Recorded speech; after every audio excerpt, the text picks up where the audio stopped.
Akhirnya selalu saya ingin selalu mengajak, apapun perbedaan kita, apapun mungkin dosa-dosa kita di masa lalu, karena kita manusia pasti penuh dosa, pasti ada kesalahan.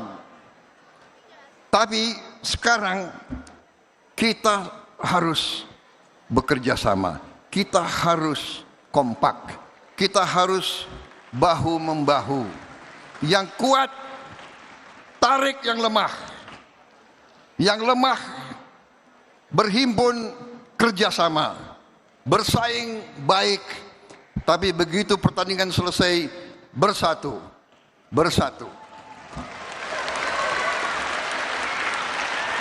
Ada yang mengatakan kalau bersatu itu tidak demokratis.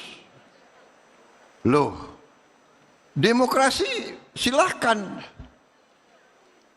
koreksi silahkan, kritik bagus, tapi fitnah itu tidak bagus.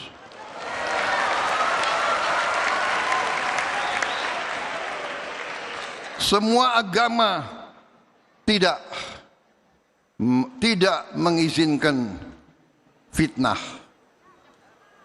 Saya yakin di agama Kristen demikian juga. Thou shall not lie. Kebohongan itu tidak baik.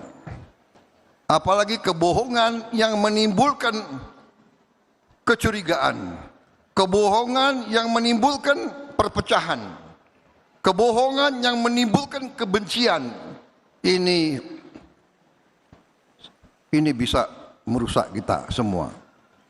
Jadi saudara-saudara, kalau di agama Islam ada itu ajarannya, fitnah itu lebih kejam dari pembunuhan. Bayangkan. Jadi yang kita harus waspadai sekarang, kalau kritik malah kita harus bersyukur. Kalau saya dikoreksi, saya menganggap bahwa saya dibantu, saya diamankan. Kadang-kadang kita tidak suka dikritik, kita tidak suka dikoreksi, tapi sesungguhnya itu mengamankan. Iya kan?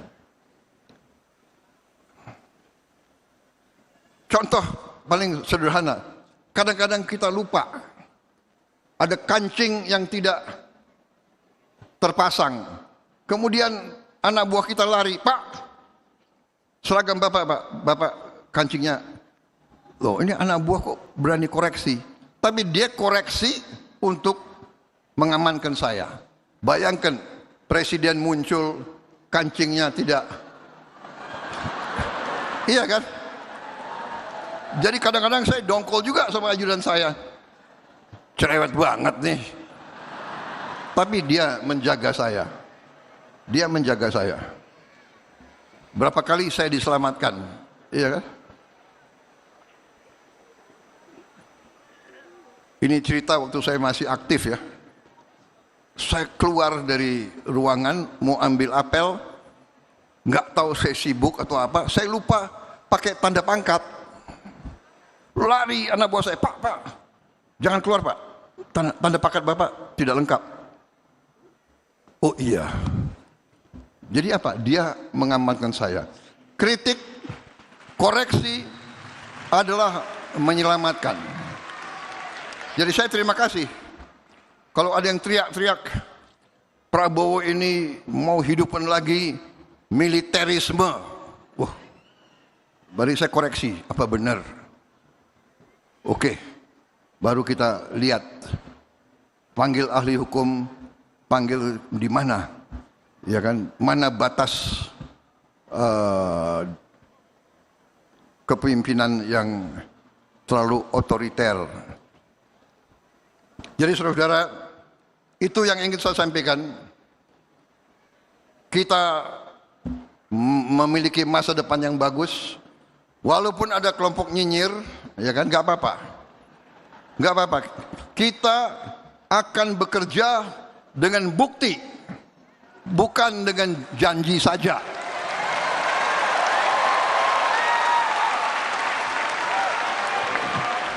Yang jelas, waktu saya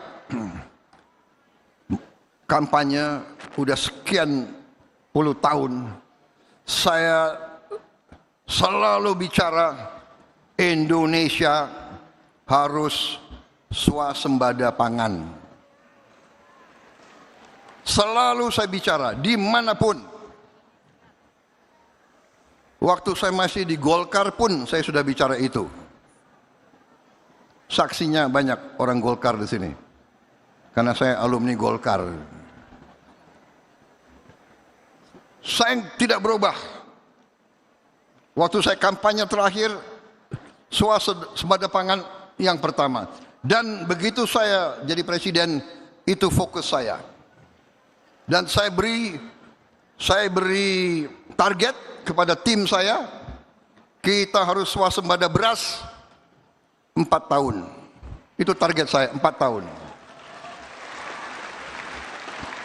Saudara-saudara, di perayaan Natal ini saya dengan bangga hari ini saya bisa menyampaikan, begitu lewat 31 Desember 2025, bangsa Indonesia sekarang sudah swasembada beras. Tahun 2025 kita tidak import beras sama sekali. Tahun 2025. Target 4 tahun kita bisa capai dalam waktu 1 tahun. Dan kita bantu tidak hanya bangsa Indonesia, kita membantu dunia. Kenapa? Dengan kita tidak import beras, harga beras dunia turun ratusan dolar turunnya. Jadi banyak negara berterima kasih sama kita. Saudara-saudara sekalian, ini satu contoh. Saudara-saudara, saya canangkan makan bergizi gratis. Kenapa? Waktu saya kampanye sekian kali, saya ikut Pilpres berapa kali ya? 4 kali. 3 kali kalah, tapi yang terakhir menang, oke lah. Iya kan? Saya datang ke desa-desa, di mana-mana saya lihat anak-anak kecil. Saya tanya, umurmu berapa? 9, 10, 11. Tapi badannya sama dengan anak 4 tahun. Kecil. Dia alami kurang gizi di mana-mana. Dan saya belajar, saya keliling dunia, saya belajar. Saya lihat bagaimana India membantu rakyat miskinnya dengan makan bergizi gratis. Saudara-saudara,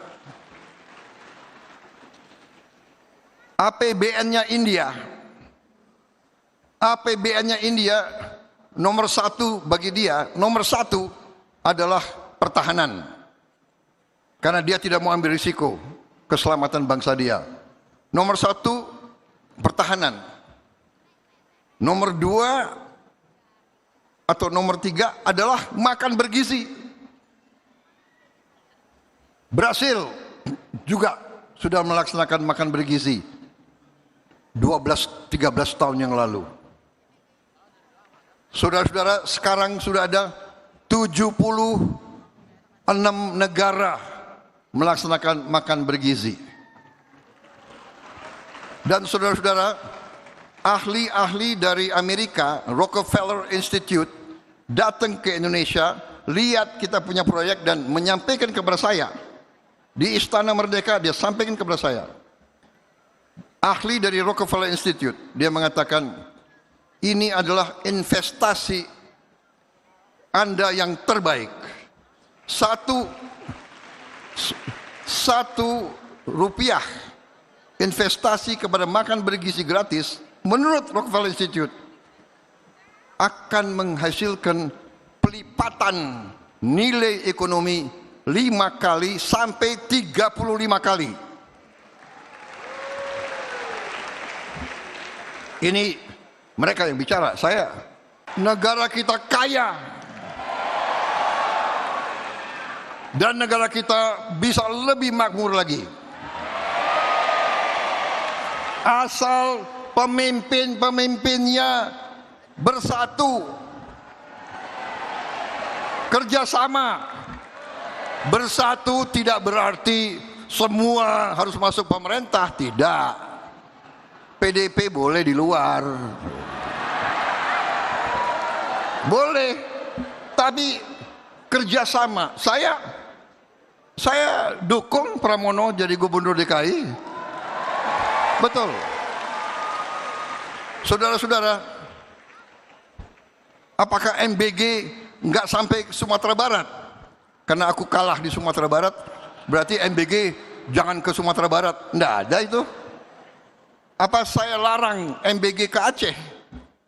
Aku kalah juga di Aceh. Tidak, karena sekarang saya bukan milik satu partai, saya sekarang milik seluruh bangsa Indonesia.